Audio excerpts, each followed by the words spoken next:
Welcome to Knot Wars, where we pit fishing's best knots in a head-to-head competition to determine which knots you can count on.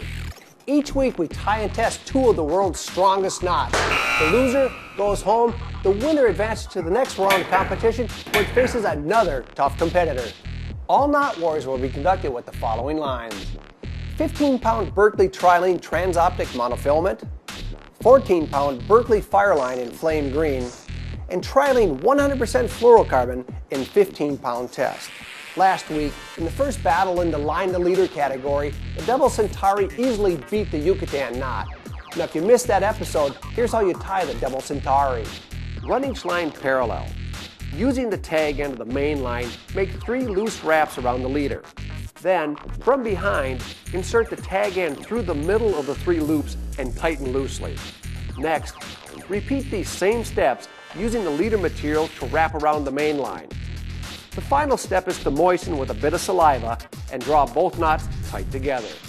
Now that's the double Centauri, and it's a very, very easy knot to tie and put up some pretty good numbers last week. Now the next competitor today is called the water knot, and it's known for attaching monofilament to braid. But is it good with super braid and fluorocarbon as well as mono? Well, we're going to find out.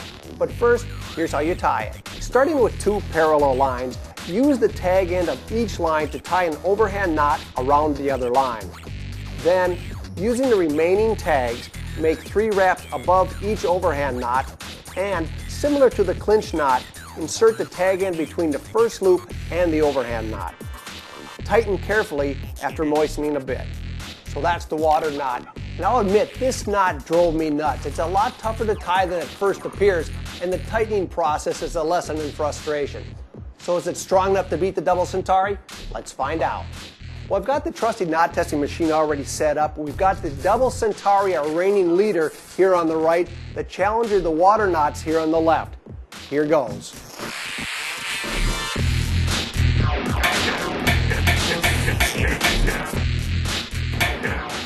Well, we have a winner. The water knot has beaten the double Centauri, and I'm not really happy about it. I simply don't like this knot. It's simply too tough to tie, but it is strong enough to move on to next week, where it faces another tough competitor in the J knot.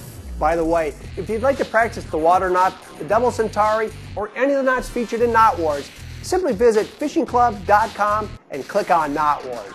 Knot Wars, because no good fish story ends in a broken knot.